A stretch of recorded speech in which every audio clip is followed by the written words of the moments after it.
Welcome back to All This Math. This is Professor Parker. Make sure you are subscribed to the All This Math YouTube channel. Make sure you like the video, comment below, and share with somebody else. Notice I have my Lincoln University alumni sweatshirt on. I did get a master's degree from Lincoln. I got my undergrad degree from Morgan down in Baltimore, but I did get a master's in educational leadership and from Lincoln University at the Graduate Center in downtown Center City, Philly. And I'm calling this video Lincoln University Math, right? I seen this problem, right, floating around on the internet. So I decided that I wanted to do it on the YouTube channel, work it out, and also I wanted to do it on, at the same time while I recognize Lincoln University, because there was a professor who taught at Lincoln University, the late, great Dr. Abdulalim Shabazz, who was responsible for training many African-American PhDs in mathematics in the United States, right? A very solid brother, very serious mathematician, and a brother that really cared about Black people, right? I also had the opportunity to be a student of his during the summer before my freshman year at college, when I was about to attend Morehouse College, and I ended up attending Morehouse for only 1 year though, before I transferred to Morgan State, and where I matriculated at, right? But in the summer program, it was called the Center of Excellence. He was my calculus instructor. This was back in 1997, summer 97. So this is, a way to kind of honor the ancestor by doing this type of problem. All right. And also showing y'all how we do this type of problem. All right. So take a look, right? We got 4 to the x power plus 2 to the x power minus 2 is equal to 0, right? This problem looks a little crazy because usually we don't see variables in exponents. And sometimes we might, but it's not that often, right? So this will be referred to as an exponential equation, right? So when I first see this, right, I really don't know exactly what to do, right? And that's what happens sometimes with math problems. So what do? You just kind of just start throwing darts at the board. You just start trying stuff, right? And that's okay. Just try stuff. So what I say is I'm like, all right, well, I see this is 2 to the x power, but I see this is 4 to the x power. And then I'm like, what if this term and this term had the same base, right? Meaning, what if I could change this 4 into a 2? How do I do that? I could rewrite it as 2 to the second power, right? Because 4 and 2 to the second power are the same thing. Now, granted, I don't know if this is going to work. I don't know if this is going to help me, but I'm about to find out, right? So actually, I know it's going to work because I already worked this problem out. But I'm saying, like, when I first did this problem, I didn't know if it was going to work. All right, but what about the x though? So what we do is we put parentheses around that and then put an x on the outside. And then we write the rest, plus 2 to the x minus 2 is equal to 0, right? So now I'm looking at this and I'm like, okay, I got 2 squared to the x plus 2 to the x minus 2. What if I had 2 to the x in parentheses, right? Because then I'm thinking we could do what we call u-substitution. We only call it u-substitution because that's the variable that we use.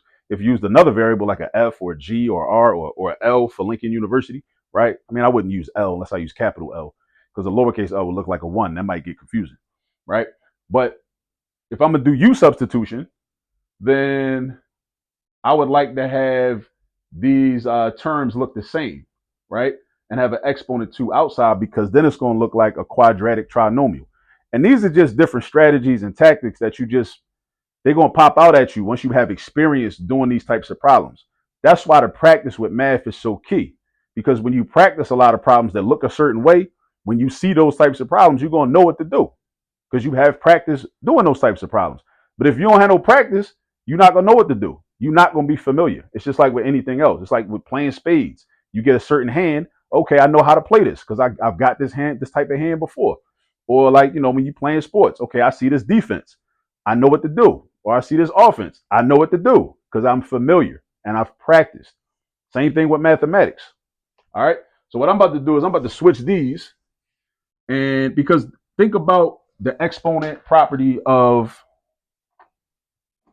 keep knocking into my yardstick. The exponent property of a power rule, right? You would just end up doing 2 times x anyway. So 2 times x is the same thing. Well, we'll give you the same result as x times 2. Because of the commutative property, right? So that means I could rewrite this as 2 to the x power squared plus 2 to the x power minus 2 is equal to 0. So I got a 2 to the x right here. I got a 2 to the x right here. I got a constant and a 0. So what if I did this? Because this look a little messy. What if I said, I'm going to switch the color up. Let's let u, because we call it u-substitution, equal to 2 to the x power. Right? Let's let u equal 2 to the x power. Right? You're gonna see why. You're gonna see why it's helpful, right? In case you're wondering, like, why would he do that? You're gonna see why. All right. Now that means if u is equivalent to 2 to the x power, that means I can replace this 2 to the x power with a u. And I can replace this 2 to the x. But wait. I replace it with a u, but what about that exponent? That's still got to go. That's got to be part of it. So this becomes u squared because that exponent 2 was outside. In case you're wondering where the exponent came from. All I did was replace the 2 to the x. So anywhere I see a 2 to the x, I'm going to replace it with a u. So I got u squared plus u minus 2 is equal to 0. Right? So now I'm looking at a quadratic trinomial. Now, quadratic trinomials are relatively easy to solve. When we have an equation in the form of a quadratic trinomial, 1, 2, 3, that's why it's a trinomial. Trinomial because it has 1, 2, 3, like a tricycle got 3 wheels. It's a quadratic because the biggest exponent is a 2 that any of the variables carry. That's got an invisible 1 exponent. That's got a 2 for an exponent. That's what makes it quadratic, right? We can either factor this or see if we could factor it. If we couldn't factor it, we could either complete the square, use that method, or we could use the quadratic formula. We could do either one. All right, so now check this out. I'm going to try to factor this. Write my 2 sets of parentheses. Write my equal sign on my 0. I take the square root of u squared, which is u and u. Then I take the factors of -2 that add up to this coefficient. The factors of -2 that add up to this coefficient. So that would be +2 and -1. +2 and -1. +2 times -1 equals this. +2 plus -1 equals this coefficient, +1. So now I got u plus 2 times u minus 1 equals 0. So now I'm about to solve for u, right? But when I solve for u, I'm not going to be done because remember, I let u equal 2 to the x. I still got to figure out what x is, right? I still got to figure out what x is. But first, we got to figure out what u is. We're going to figure out what u is, then we're going to go figure out what x is. So I'm doing u plus 2 is equal to 0, and I'm doing u minus 1 is equal to 0, right? So if u plus 2 equals 0, then u equals -2. Because you subtract 2 on both sides. Subtract 2 on both sides. All right, and over here, if u minus 1 equals 0, then u equals +1. All right, now we got 2 answers. Maybe they're both valid. Maybe only one is valid. Maybe neither of them is valid. Let's find out. So if u equals -2, look at what we got. Let's replace the u with -2. Let's say -2 is equal to, matter of fact, let me switch the color. Switch the color so I can show that we're dealing with something different here. So let's say -2 is equal to 2 to the x power. Now let's think about that for a minute. Is there any exponent in the real number system that I could apply to 2 and that would give me a negative number? A -2, -10, negative anything? There is none. There is none, right? Even a negative. A negative exponent would just give you a fraction, but not a negative, right? Not a negative for your result. So this is no good. This is no good. So you know this solution is extraneous. It's no good, right? It's not going to help us. All right, that ain't going to help us. But let's look over here. Let's replace the u with 1. We got 1 equals 2 to the x. Now, if you know your exponent rules, like the multiplication property, the division property, the negative exponent property, the 0 exponent property. Notice I just said 0 exponent property. If you know the 0 exponent property, then you know that x must be 0 because 2 to the 0 power is equal to 1. No matter what the base is, if your exponent is a 0, that's the only way this could be equal to a +1. Right? So that means that 0 must be equal to x. 0 must be equal to x. All right.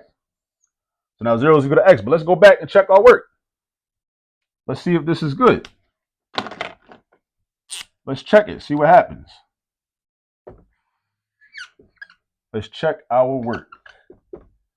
Let's say 4 to the 0. If we're saying x is equal to 0, or 0 is equal to x, let's check our work. So then 4 to the 0 plus 2 to the 0 minus 2 equals 0.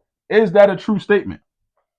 Is that a true statement? Remember, zero exponent property. Anything raised to the 0 power becomes positive 1. So we got 1 plus 1 minus 2 equals 0. Is that true? Yes, it is, because 1 plus 1 is 2, and 2 minus 2 is 0. So we got 0 is equal to 0, which is cool. And that's it. That's the solution. X equals 0. This was extraneous. Negative 2 was no good. Sometimes that'll happen. That's why you got to check your work. You got to check your work. Make sure your answers are valid. Because sometimes you'll get a valid answer that doesn't answer, a solution that don't solve, an explanation that don't explain. Dr. King said that. Fred Hampton said it too in one of his speeches. Right? But all right. So when you see a problem like this, try u-substitution. See if that helps you. All right. When you got an exponential and you don't really know what to do, try u-substitution. See if that helps. All right. See y'all in the next video.